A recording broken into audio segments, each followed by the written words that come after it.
ditangkap dan diinterogasi hingga mengalami pukulan, siksaan bertubi-tubi, disetrum, disiksa sebegitu rupa oleh para tentara.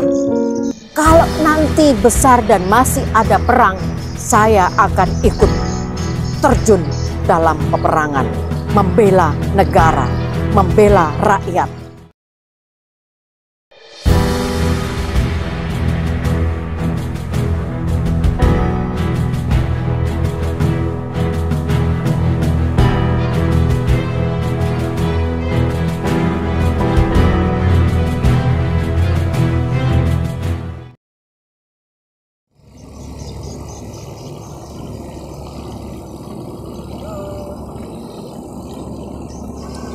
Halo, jumpa lagi dengan saya, Ana Marsiana.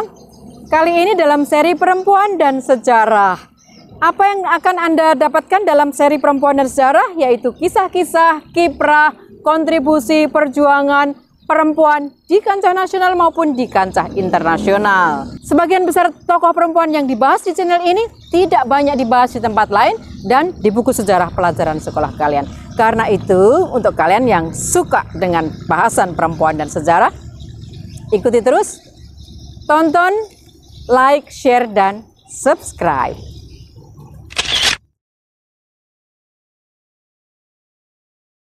Saat ini saya ada di tepi sungai terpanjang di Indonesia.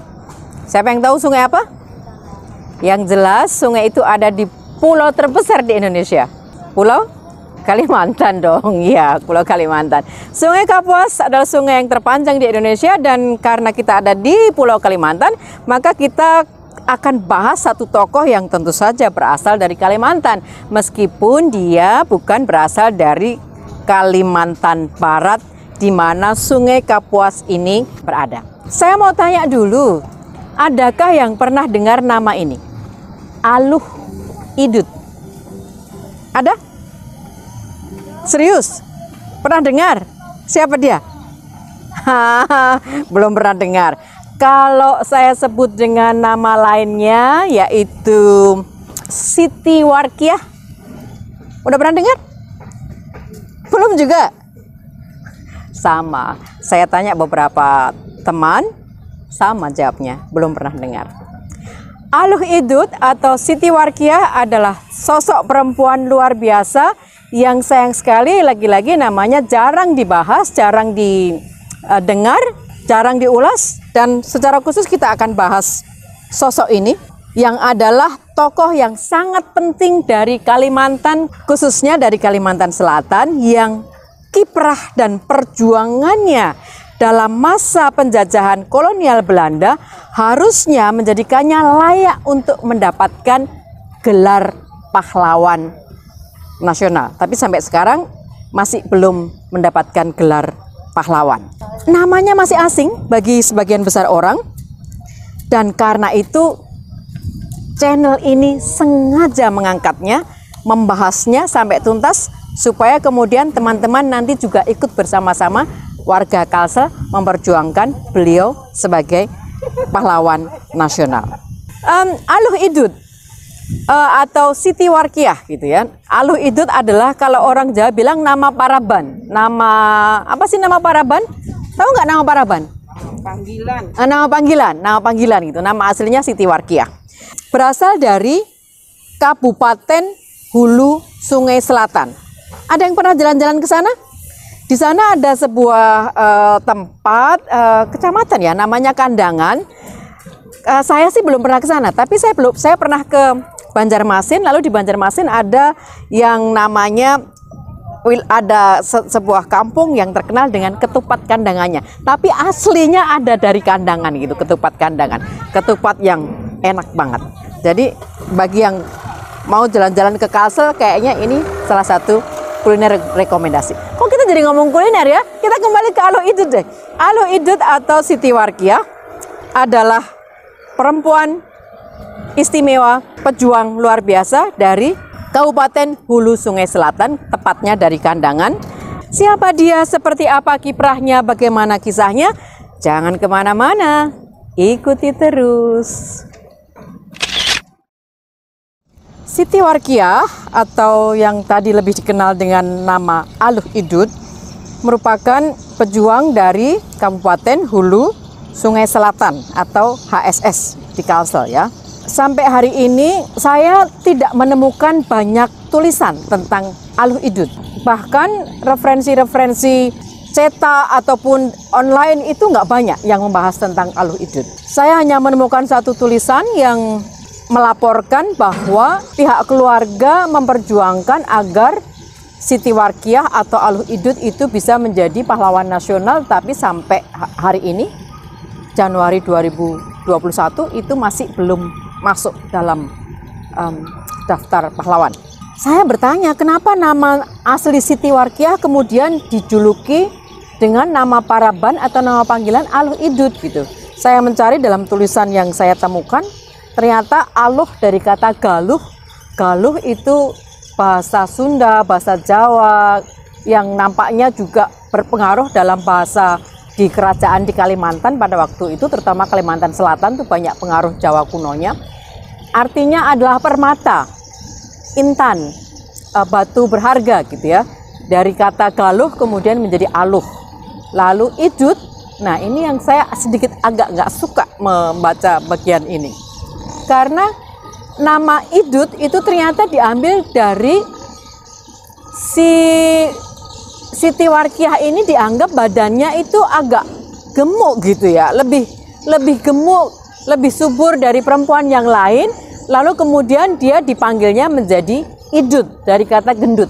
Ini saya yang nggak gitu suka kebiasaan di masyarakat kita ini memberi nama paraban dari apa ya, bisa dibilang kekurangan yang sifatnya fisikal, yang kekurangan fisik dari seorang. Misalnya ada paraban Joko Cungkring, ada paraban ini Aluh Idut karena gendut, Joko Cungkring karena badannya cungkring atau kurus gitu. Kemudian ada si Bambang Pincang karena kakinya pincang. Kemudian ada si siapa itu yang siapa cebol gitu ya. Nah ini kebiasaan yang saya tahu ada di banyak masyarakat sehingga dianggap biasa, tapi menurut saya please deh kita sudahi deh. Karena ini sebetulnya mengandung unsur bullying atau perundungan yang nggak disadari gitu. Ya kalau kemudian jadi artis kayak Rina Nose, kayak Rico Ceper, kayak Yati Pese yang kemudian dia menjadi trademark dia gitu. Kalau dia kemudian tidak hidup di dunia entertainment lalu tidak terkenal, ini sebetulnya meninggalkan luka yang seringkali hanya orang itu yang tahu. Tapi kita kembali ke Aluh Idut ya. Anyway, dikisahkan ibundanya bernama Siti Murah memiliki kebiasaan mendongeng sebelum tidur. Jadi sambil meninabobokkan Siti Warkiah atau Aluh Idut, ibundanya mendongeng. Nah dongeng yang paling sering didongengkan sebagai dongeng sebelum tidur adalah kisah tentang perang Amuk Hantarukun, di mana dalam perang Amuk Hantarukun itulah kakeknya yaitu H. Martajiwa dan pamannya yang bernama Sidik gugur dalam perjuangan. Kepahlawanan dan perjuangan luar biasa dari sang kakek H. Martajiwa dan sang paman Sidik yang gugur dalam pertempuran akibat peperangan pada waktu itu terjadi pada masa Sultan Mahmud Seman bin Pangeran Antasari. Kalau Pangeran Antasari kita tahu ya, dia salah satu pahlawan nasional dari Kalimantan Selatan juga. Nah cerita ini sering dikisahkan secara berulang oleh ibunda dari Siti Warkiah atau Aluh Idut tadi sebagai dongeng sebelum tidur.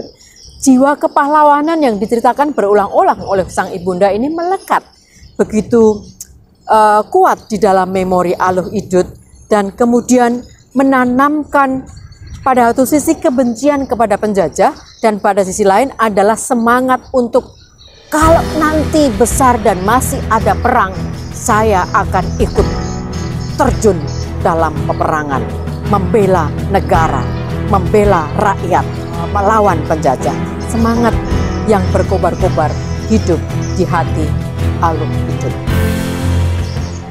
Tahun 1916 Aluh Idut berhasil masuk ke sekolah yang dikenal dengan sekolah rakyat atau disebut Fair Folk School.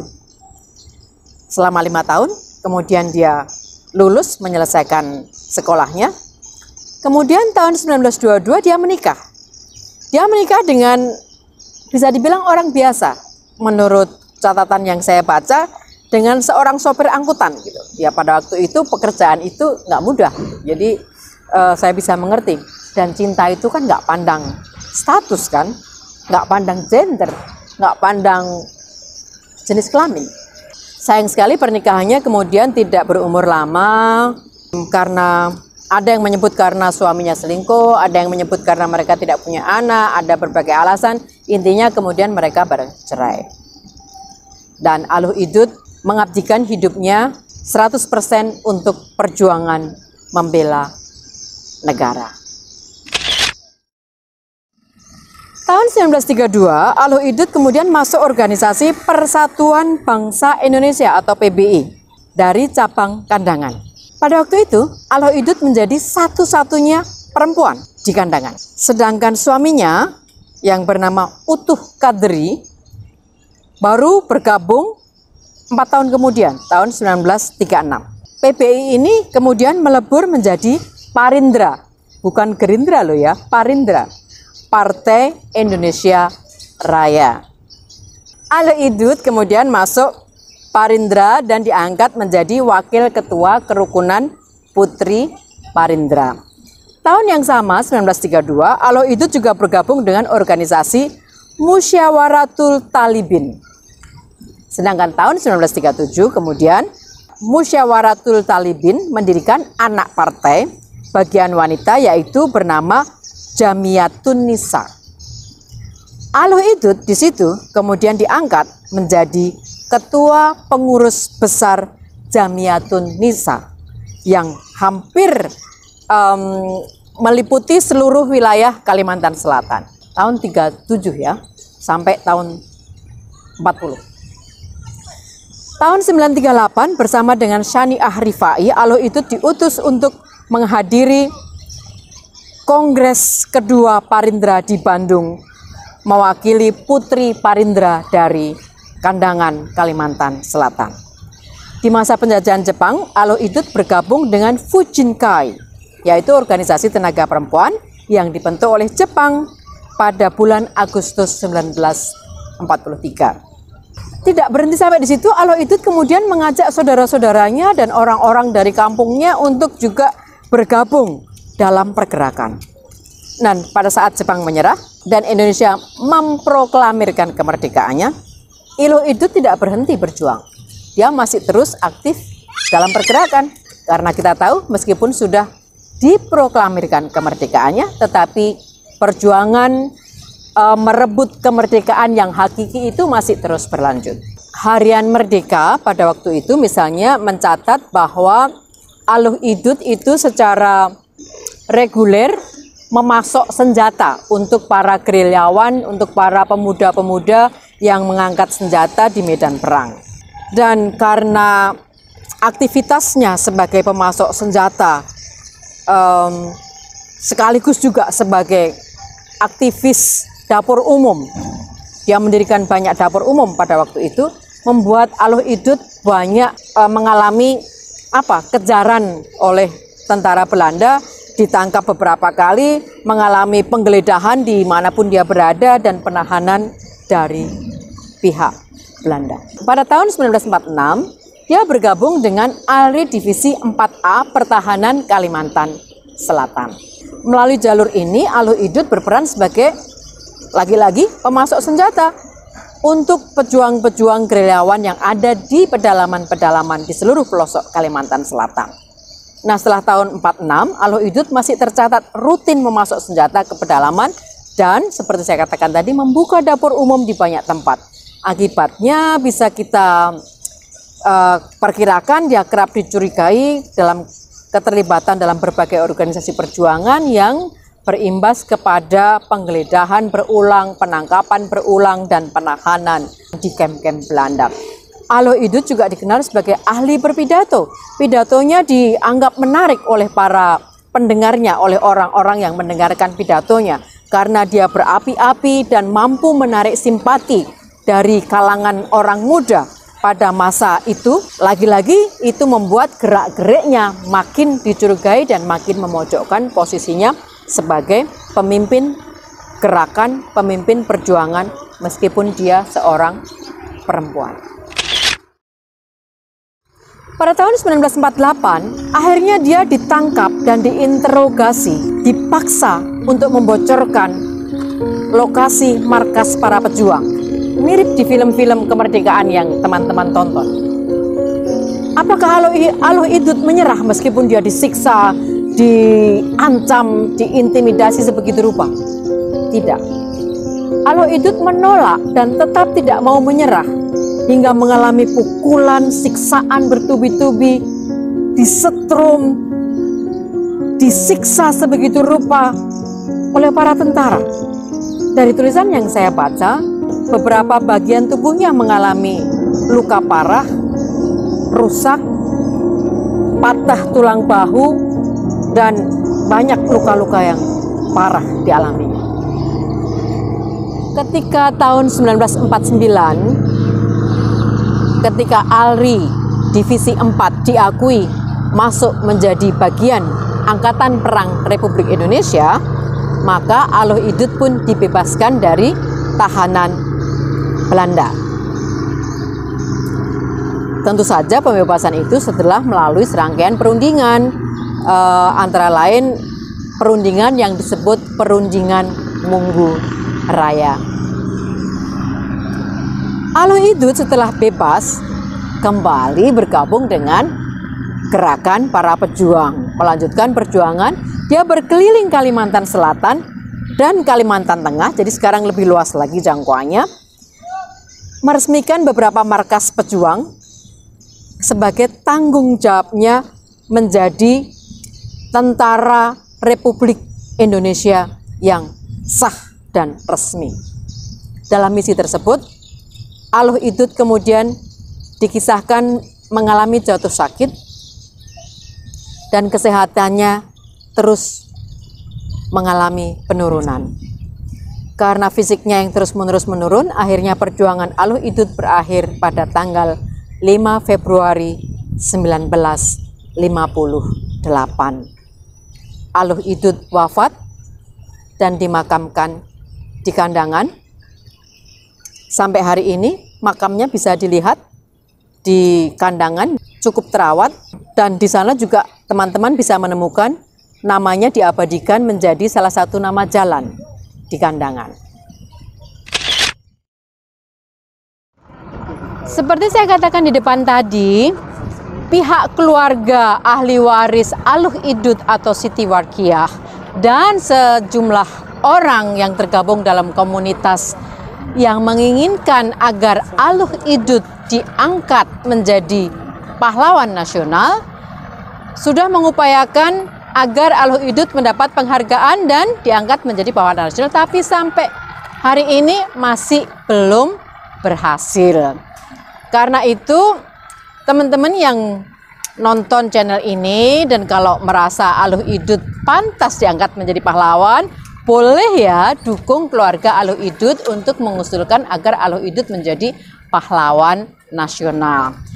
Namun bukan berarti Aloh Idut tidak mendapat penghargaan. Sebagai penghargaan atas jasa-jasanya selama masa perjuangan melawan penjajahan Belanda, maka pada tanggal 10 November 1958, Panglima Tertinggi ABRI, sekarang Panglima Tertinggi TNI, saat itu masih disebut ABRI, Angkatan Bersenjata Republik Indonesia, memberikan bintang gerilya dan berdasarkan surat keputusan Presiden RI tanggal 12 Agustus 1958 nomor 175/1959, Aloh Idut kemudian dianugerahi pangkat sebagai Letnan 1 Anumerta. Artinya pangkat yang diberikan sebagai penghargaan kepada mereka yang sudah almarhum atau almarhumah atas jasa-jasanya selama masa hidupnya.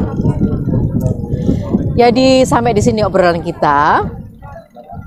Semoga kisah Aloh Idut tadi bukan hanya menginspirasi tapi juga membuat kita mengingat orang-orang yang telah berjasa tetapi namanya tidak banyak diingat dan tidak atau belum ada di buku sejarah.